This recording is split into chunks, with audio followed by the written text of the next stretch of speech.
Boa noite.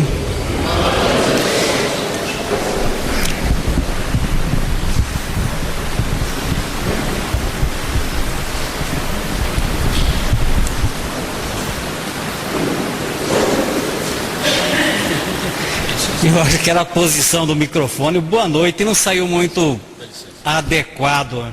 Vai melhorar? Agora sim. Agora vai sair um boa noite bem forte, viu, gente?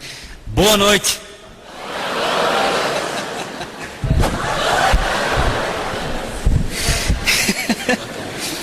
Gente, depois dessa, tem que ter um boa noite assim daquele, o melhor do ano, viu? Boa noite. Agora sim, valeu até o início aqui meio atrapalhado, mas faz parte, né? Olha, hoje é dia 31 de janeiro. Na hora do almoço eu estava conversando com um colega de trabalho e ele estava comentando: Demarque, já passou o mês de janeiro. Daqui a pouco nós estamos novamente em dezembro ouvindo música de Papai Noel. O tempo passa muito rápido. E nesses 31 dias, quanta coisa aconteceu. Aqui no Brasil foram tantas tragédias, gente. Enchentes, vendavais, tornados, coisa que não se ouvia falar aqui no Brasil. Está havendo incidência de tornado. O deslizamento de terras lá na região de Teresópolis. Gente, alguma coisa nos diz que nós estamos passando por um momento muito grave e solene da humanidade. Quando olhamos para a Europa, nevascas que nunca ocorreram antes. Sempre teve frio e neve. Nevasca sempre foi uma incidência corriqueira, mas não do porte que estão ocorrendo. Na Austrália, inundações incríveis. E nós temos ouvido por aí muitas pessoas pensando: 2012 tem a profecia Inca, o calendário Inca, o mundo vai acabar em 2012. E já venderam bastante livro por aí com a profecia Inca, 2012, o ano da hecatombe. Fizeram até um filme que quando a gente assiste fala: meu Deus do céu. Me lembrou até uma história no interior, porque essa história de fim do mundo já vem de algum tempo, viu? Eu era moleque, era criança, mas existem fatos que passam na vida da gente e não esquecemos jamais. Eu devia ter uns 6 ou 7 anos de idade, morava no sítio. E eu me lembro que aquela tarde, era uma tarde assim, final do mês de junho, em que o céu estava límpido, claro, sem uma nuvem. E no final do dia eu tinha uma tarefa. Eu tinha que ir até o paiol, preparar o milho para a criação. Cortar a mandioca, o milho. E quando ia para o paiol, o gado já sabia, ia atrás, que sabia que vinha lá a comida depois para eles. E era o finalzinho do dia, o sol já estava quase se pondo. E nunca tinha ouvido falar tanto de final do mundo como naquela época. E na minha cabeça de criança aquilo assustava. Eu entrei no paiol e daí a pouco eu escutei um barulho, era como se fosse um trovão muito forte, contínuo. E aí eu fiquei assustado pensando, mas não tinha nenhuma nuvem no céu. Eu abri a porta do paiol, olhei para o céu e uma coisa assustadora. No céu, no meio do céu passava assim uma coisinha bem alto, como se fosse uma ponta de flecha negra, deixando um risco no meio do céu, como se estivesse abrindo o céu no meio. Na colônia morava uma senhora que ela se dizia espírita. Qualquer coisa ela recebia, incorporava o guia. E naquele dia, as pessoas, diante daquele barulho, daquele fato inusitado, saíram para fora, todo mundo assustado. O que é que estava acontecendo? Já de imediato, no meio da pastagem, a dona Cecília incorporou o guia e ele já deu a profecia. É o fim do mundo. O céu está se abrindo e vão surgir os anjos do Senhor para aniquilar a humanidade. Pronto, mas foi uma gritaria, um desespero, todo mundo de joelho no meio da pastagem. Olha, era uma cena patética, se não fosse trágica. E todos nós lá assustados, rezando o terço. Aquela noite foi uma coisa terrível. E tinha um caboclo lá, o nome dele era Zé Lima. Era medroso, quando falava em fim do mundo, ele falava: meu Deus do céu, se acabar o mundo eu vou me enfiar num buraco. Tinha chovido muito e tinha feito um buraco enorme. E ele falava: eu vou me esconder naquele buraco se acabar o mundo. Mas tinha o Firmino lá, aquele lá não tinha medo de nada. Ele falava: ah, você é um medroso, que coisa. Imagina esconder num buraco, se o mundo acaba, acaba o buraco também. Bom, eu sei dizer que depois daquele fato lá, todos nós rezamos a noite inteira com medo que anoiteceu, aquele negócio foi embora e ficou aquele risco. E à noite a gente achava: bom, alguma coisa vai acontecer. E amanheceu o dia seguinte e não aconteceu nada. Mas todo mundo ficou preocupado, porque o Zé Lima, que era o medroso, sumiu. E o Firmino, que era o corajoso, sumiu também. No dia seguinte de manhã fomos encontrar os dois lá dentro do buraco. Então eles pintam umas coisas de final do mundo, é uma histeria, uma coisa assim tão terrível, que eu fico pensando: se for uma coisa tão feia assim, gente, eu vou procurar um buraco para me esconder também. Porque não é possível o que eles fazem com o ser humano. Isso é terrorismo, é uma coisa que é obrigação nossa de esclarecer. E aproveitando até as palavras da dona Marlene, antes da nossa palestra de hoje, convidando vocês a participarem do curso de médiuns, dos cursos que a casa oferece de forma gratuita, porque a coisa mais importante é o conhecimento da doutrina. A doutrina espírita que nos ilumina, que nos esclarece, porque Jesus dizia: conheça a verdade, e a verdade te liberta dessas coisas. E no meio da semana eu recebi também através do Facebook, uma mensagem de um amigo nosso aqui dessa casa, o Fred. O Fred é filho do seu Orlando, acho que todos conhecem. Quem não conhece, pelo menos o seu Orlando, pedindo que eu divulgasse uma coisa muito interessante. E esse convite fica para todos nós, porque todos nós ainda somos jovens, né? O bom da gente ser espírita, gente, uma coisa que a gente aprende, o Espiritismo diz. Quer dizer, pelo menos a gente aprende com o Espiritismo. Kardec não diz isso, mas a gente aprende com o Espiritismo, que o homem é jovem enquanto sonha e tem ideais. Envelhece quando deixa de sonhar e deixa de ter ideais. E morre quando deixa de aprender. Então a vida é uma grande escola. E aquele que já acha que sabe tudo, morreu e esqueceram de enterrar. Está morto vivo. E o que é bom? A gente vai ser sempre jovem, porque a vida é uma experiência fantástica. E o máximo da vida é viver com alegria. É isso que aprendemos com o Espiritismo. Então esse convite da dona Marlene e essa comunicação do Fred, que pediu que ajudasse a divulgar um curso de médiuns que a casa vai oferecer para jovens a partir de 15 anos. Procure informações. Nesse período em que nós estamos atravessando, que nós estamos vendo que estão acontecendo coisas graves, e que a histeria traz para nós, para aqueles pelo menos que não conhecem a doutrina, uma filosofia de terror, de medo. Nunca foi tão importante o conhecimento de saber o porquê que está acontecendo isso. Sem medo, sem histeria, sem fanatismo. Jesus previa que isso ia acontecer.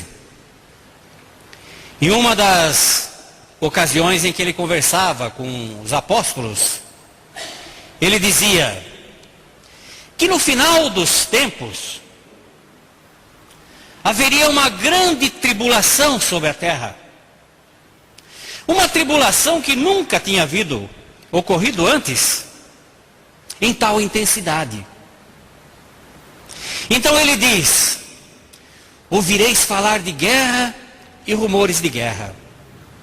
Porque levantar-se-á irmão contra irmão, pai contra filho, nação contra nação. Haverá grandes tribulações e terremotos. O sol vai empalidecer a sua luz, e a lua negará a sua luz, e as potências do céu serão abaladas. Olhai e não vos assusteis, porque é necessário que assim seja. Mas ainda não é o fim, mas é o princípio das dores. Assim como a figueira perde as folhas, na medida em que se aproxima o inverno, também os sinais serão claros. A semelhança das figueiras que perde as folhas, os sinais serão claros, mostrando que os tempos são chegados. E nós estamos vendo claramente todos os sinais típicos de que nós estamos na grande transição. Fim do mundo, como dizem muitas pessoas. E aí nós temos que entender doutrina, estudarmos profundamente para saber o que significa fim do mundo. O mundo realmente vai se acabar? Vai abrir-se o céu e aniquilar a humanidade inteira, os ímpios?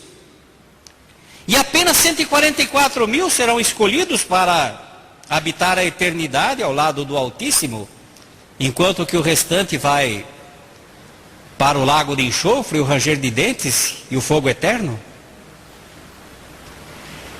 Então, nós lembramos que em 1999 também existia uma conversa mais ou menos nesse estilo.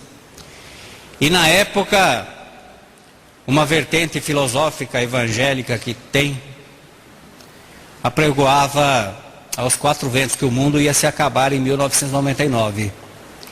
E que eles seriam os escolhidos. E no dia 31 de dezembro de 1999 se afastaram para o local ermo, à espera, porque haveria de descer do céu uma carruagem de fogo que os arrebataria às paragens celestiais, enquanto que o mundo iria se arder em chamas. Virou o 31 de dezembro de 1999, possivelmente eles devem ter olhado, se estivessem perto do Rio de Janeiro, aquele fogaréu enorme das bombas que espocavam, e poderiam pensar, acho que começou lá já o fim do mundo. Mas virou a noite, veio o 1º de janeiro de 2000, e o mundo não acabou. Graças a Deus, porque senão nós estávamos lá ardendo, hein? Nas chamas do inferno, porque só eles que iam ser salvos. Então, nós precisamos entender o que é que está acontecendo e por que está acontecendo. Qual é a nossa atitude?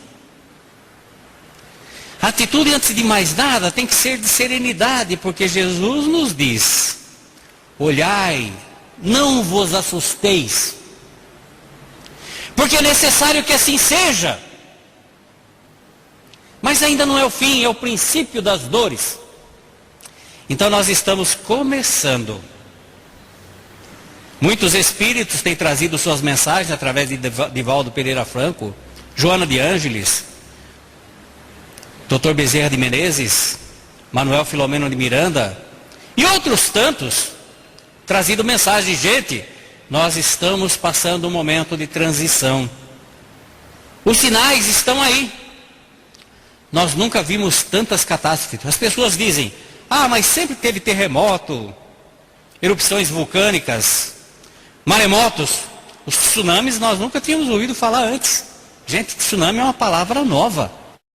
Quem sabe deva ter acontecido, mas não nas proporções que ocorreram nos últimos anos. Aqui no Brasil essas catástrofes têm sido assim, simplesmente inimagináveis. A despeito da imprevidência pública, mas estão acontecendo. Os sinais mostram o comportamento do ser humano. O ser humano cada vez mais mostra-se com o coração insensível, endurecido, a falta de compaixão. Muitas vezes observamos o ser humano e perguntamos, mas meu Deus do céu, assistimos recentemente um vídeo que mostra os animais sendo maltratados lá no Nordeste. Antigamente se usava muito o jegue para o transporte. E com a evolução da indústria automobilística das motos, ficou hoje muito fácil comprar uma moto. E o nordestino substituiu o jegue pela moto. E os jegues passaram a ser abandonados. E muitos deles passando por situações assim calamitosas, em que a gente vê o animal sendo submetido a sofrimento inadmissível para um ser humano, que nós consideramos o ser humano é o máximo da criação, gente. Deus criou tudo e colocou-nos na condição humana, porque nós somos a parte mais evoluída da criação. Mas nós observamos que nesse final de ciclo, nesse período de transição em que estamos passando, a insensibilidade da criatura humana com os animais, com o seu semelhante, atitudes inconcebíveis, a devassidão do ser humano, a perda dos valores morais, a pedofilia, a brutalidade, a violência. E nós podemos analisar por nós mesmos. Basta sair um dia em que estamos um pouco atrasados no trânsito. Quando alguém nos fecha, quando alguém nos atrapalha, e nós perdemos muitas vezes, na maioria das vezes, a compostura. Nos desequilibramos espiritualmente. E de repente estamos lá quase agredindo a pessoa com pensamentos, com palavras de baixo calão. E quando passa aquele momento a gente pergunta, meu Deus, como é que eu fui capaz de fazer isso? Então o sinal dos tempos está aí. E nunca foi tão importante o conhecimento da doutrina, da confiança raciocinada, que Jesus nos diz, olhai e não vos assusteis. Como eu não vou me assustar quando eu olho e vejo essas coisas acontecendo? Então eu preciso ter conhecimento de causa, para analisar melhor o efeito. Nós precisamos conhecer mais. E quando a casa oferece um curso como esse, é uma oportunidade maravilhosa, gente, para que todos possamos aproveitar, conhecer melhor, participar, sair dessa sintonia ruim que as forças negativas tentam nos envolver, porque paira no ar uma energia muito agressiva, de devassidão, de violência, de brutalidade, de ódio. E quando nós entramos nessa sintonia, é uma coisa difícil de sair e assustadora. Quando a casa oferece um curso de orientação para jovens a partir de 15 anos, e nós vemos tantos jovens por aí perdidos, mande seu filho fazer um curso, se conhece alguém, venha. A casa faz a sua parte, oferece. Os amigos pedem, divulguem. Não podemos fazer ouvidos moucos, entrar por aqui e sair por aqui.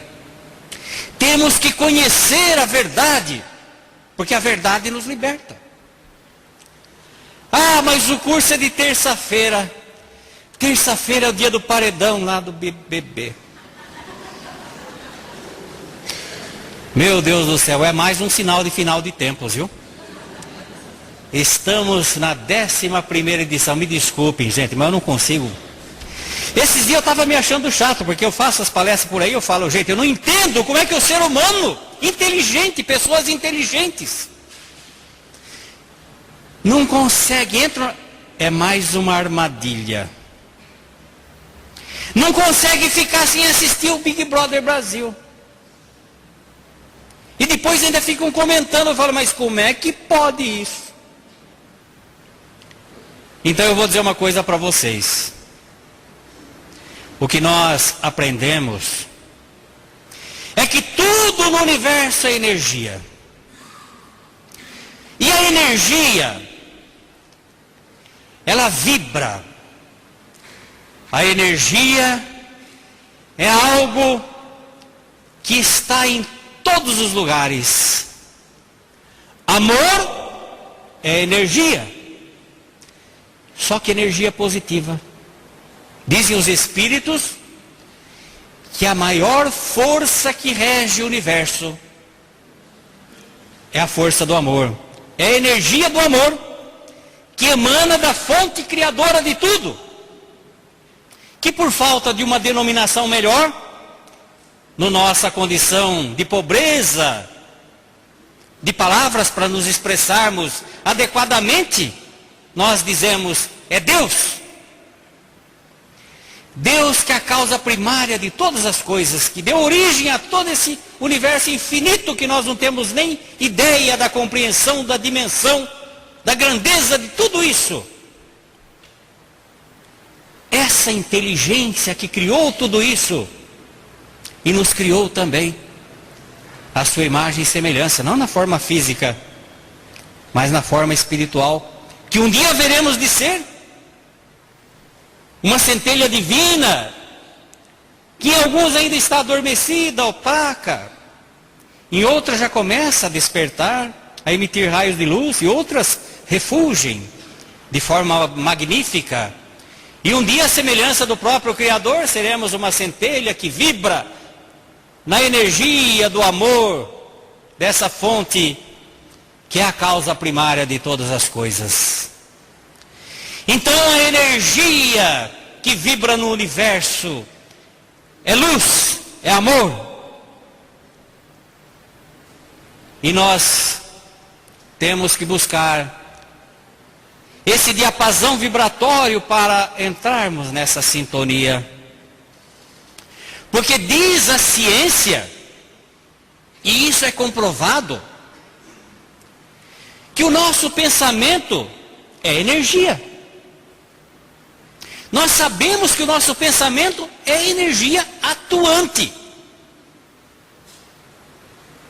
A ciência diz que o nosso pensamento são ondas eletromagnéticas que se irradiam a partir da nossa mente e se expandem pelo universo, ela vai embora, não tem barreira.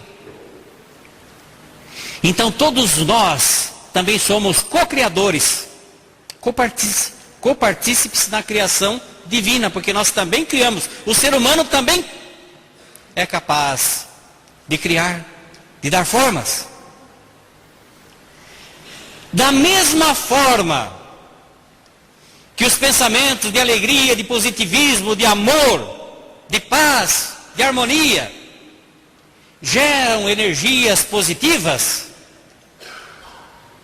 os pensamentos de ódio, de rancor, de mágoa, de devassidão, de brutalidade, geram energias também,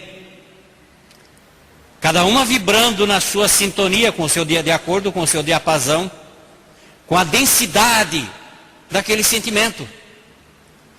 Então nós somos energia atuante. Porque Einstein descobriu que a matéria é energia condensada. Se nós submetermos um corpo sólido a uma decomposição atômica, nós vamos observar que aqueles átomos voltam a ser energia e integrar as energias cósmicas. Então nós vemos que tudo no universo vibra num diapasão vibratório específico, porque tudo é energia. Nós somos energia. Dizem os espíritos que existe uma comunidade de espíritos perfeitos, que já atingiram a perfeição, que habitam as esferas crísticas, esferas de luz, dos quais Jesus é um dos seus membros divinos.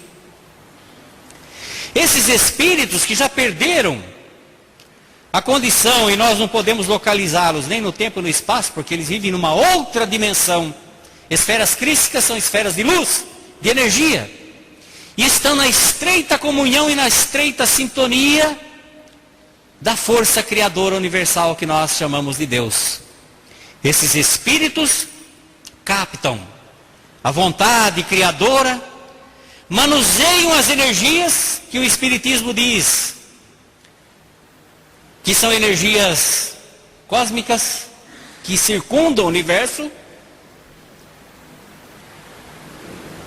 Eles manuseiam essa energia, que é o fluido cósmico universal, que a ciência descobriu nas galáxias informações, nuvens de hidrogênio. Eles identificaram essa energia como, denominando na parte científica, como se fossem nuvens de hidrogênio, que nada mais são que as energias cósmicas que nós falamos há pouco. Esses espíritos que têm energia mental, porque estão na sintonia com o Criador, captam o desejo da criação, dão formas a nebulosas, mundos, condensam a matéria, e assim foi com o nosso planeta. E na imensidão cósmica do universo, galáxias se perdem nessa imensidão sem fim. E quantos outros planetas existem e rodopiam na magnífica perfeição, num balé fantástico, numa sinfonia perfeita, que tudo envolve na lei do amor, em equilíbrio. Esses mundos maravilhosos, alguns entoam cânticos de louvor ao Senhor, porque já ultrapassaram as barreiras que ainda nós nos engalfinhamos, e já vivem em outras condições mais elevadas. Todos esses planetas já passaram, esses que evoluíram, já passaram por situações semelhantes a que nós estamos vivendo atualmente aqui na Terra. Esse é um detalhe da grande criação, do projeto de Deus, da grande criação. É que todos os seus mundos, a humanidade, cada ser humano, cada criatura que Ele deu vida, que Ele deu o sopro divino e o dom de existir, pudesse evoluir pelo amor ou pela dor. Então, na verdade, esse momento grave que nós estamos passando é um detalhe na grande criação, na grande obra da criação divina.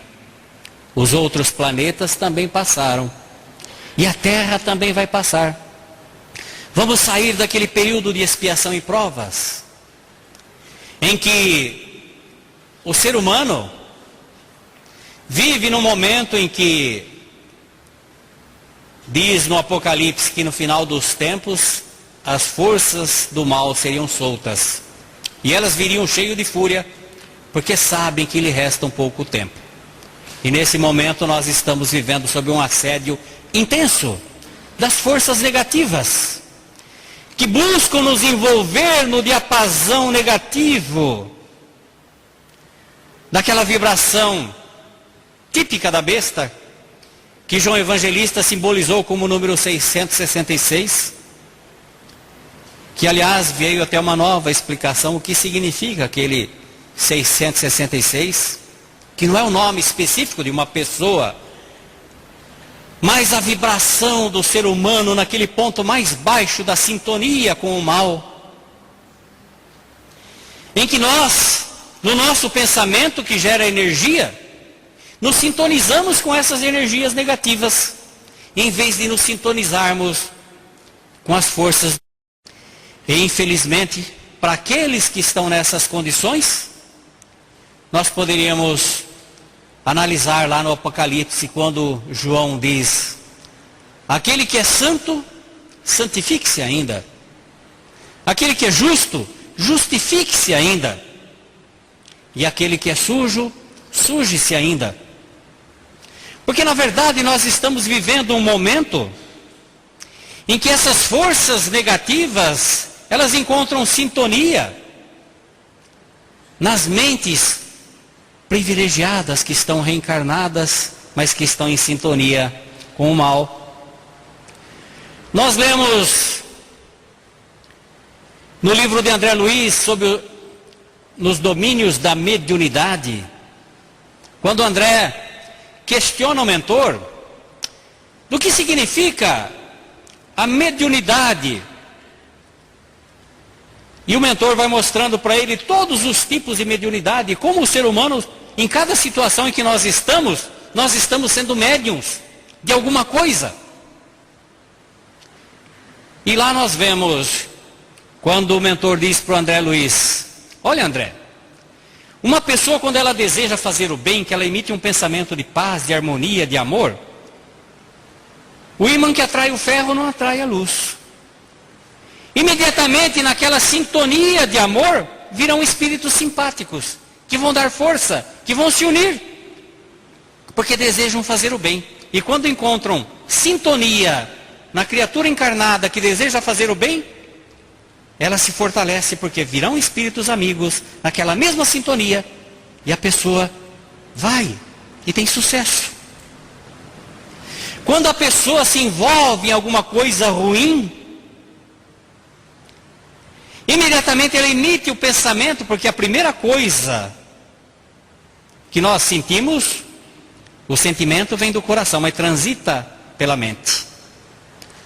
A mente irradia aquela energia ruim, negativa. Imediatamente, atraídos, como diz o Espírito, atraídos como ímã, virão espíritos simpáticos àquela causa. E aquela pessoa sente que a sua mente se avoluma, toma uma dimensão, uma proporção assustadora, ela não percebe, mas ela está envolvida, porque deu campo de atuação. E aí ele vê um repórter que, acostumado a escrever coisas ruins, notícias ruins, e ele está observando aquele repórter escrevendo, e para sua surpresa ele vê um espírito horroroso tomando a mão daquele repórter, escrevendo e dando sugestões: fala mais isso, fala mais isso. E como uma antena que captava aquela ideia destrutiva, materializava em palavras aquilo que o espírito sugeria, mas encontrando sintonia no seu negativismo. As forças negativas, elas detêm um conhecimento fantástico. Conhecimento não significa espiritualidade.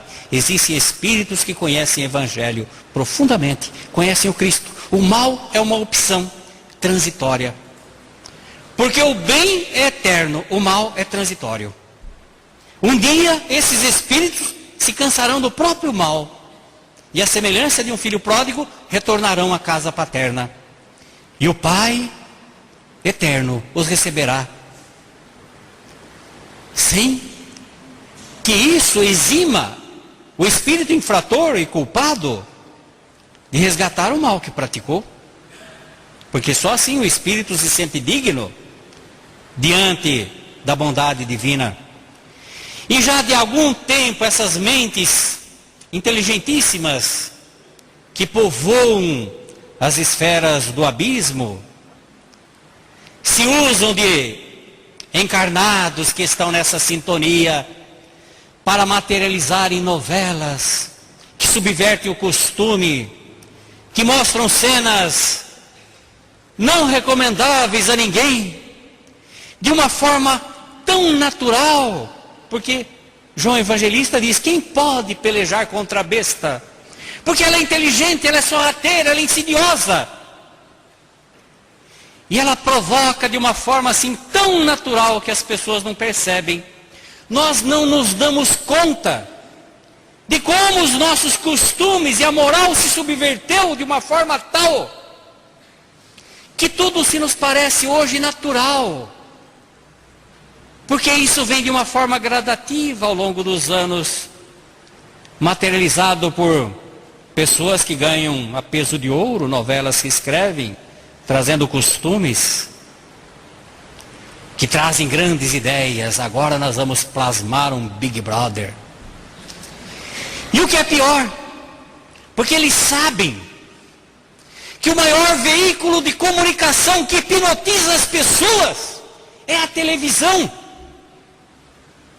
Ninguém consegue ficar sem ligar aquele aparelhinho hipnotizado. É uma hipnose coletiva, em que nós nos deleitamos assistindo um programa de 1 hora e tanto, com um punhado de pessoas vazias, programas de futrica, cultura inútil, que não nos agrega nada. Mas nós não nos resistimos aos apelos. Os apelos encontram sintonia e nós nos deleitamos. Que pena, gente, isso é uma armadilha. Tomem o antídoto depois, quem assiste o Big Brother, viu? Pega um livro do André Luiz, leia, gente. Pega o Evangelho para rebater, que senão fica naquela sintonia. Não é pecado assistir o Big Brother não, mas é uma pobreza de espírito. Isso é verdade. Não é pecado, é pobreza de espírito. A gente não resiste aos apelos. Como é difícil quando a gente faz um apelo aqui, gente, vai começar mais um curso. Tragam seus filhos. Venham participar. Ai, que dia que é? Ai, terça-feira. Ai, a minha novela preferida. Vai ter aquele beijo. Meu, como é difícil a gente atender aos apelos do bem. O apelo do Evangelho, do conhecimento. Começou mais um ano, 2011, já foi em janeiro. Vamos fazer um ano diferente, dar uma sacudida nessa letargia. Vamos fazer um ano diferente. 2011 vai ser diferente. Eu vou começar em fevereiro, com um curso na casa, me integrando a um dos afazeres, a uma das tarefas, me interessando mais. Qual é a creche que eu posso ser um padrinho ou madrinha? Dona Marlene, como é que eu faço para ir lá no recanto do idoso? Passar uma tarde com aqueles velhinhos? Dona Marlene, que livro a senhora me recomenda para que eu possa me elevar, conhecer mais doutrina? Gente, o tempo passa rápido. Janeiro já foi. E daqui a pouco nós estamos em dezembro de novo. E a semelhança da música do John Lennon, ele fala, mais um ano se foi. O que você fez? E nós nos perguntamos, o que nós fizemos? Vamos voltar tudo à letargia antiga? Vamos sacudir a poeira. Vamos rever os nossos conceitos. Vamos analisar onde é que nós estamos sintonizados. O nosso pensamento é energia. Com quem eu estou sintonizado? De quem eu estou sendo medianeiro? Do bem ou do mal? Eu estou dando campo de atuação para quem? Para um espírito amigo, um espírito de luz? Ou para forças que querem me levar para o fundo do abismo, para o ranger de dentes, como diz o Apocalipse? A opção é nossa. E João Evangelista nos alerta com muita gravidade. Quem é santo, santifique-se ainda. Quem é justo, justifique-se ainda. E quem é sujo, suje-se ainda. Que a paz de Jesus esteja no coração de todos.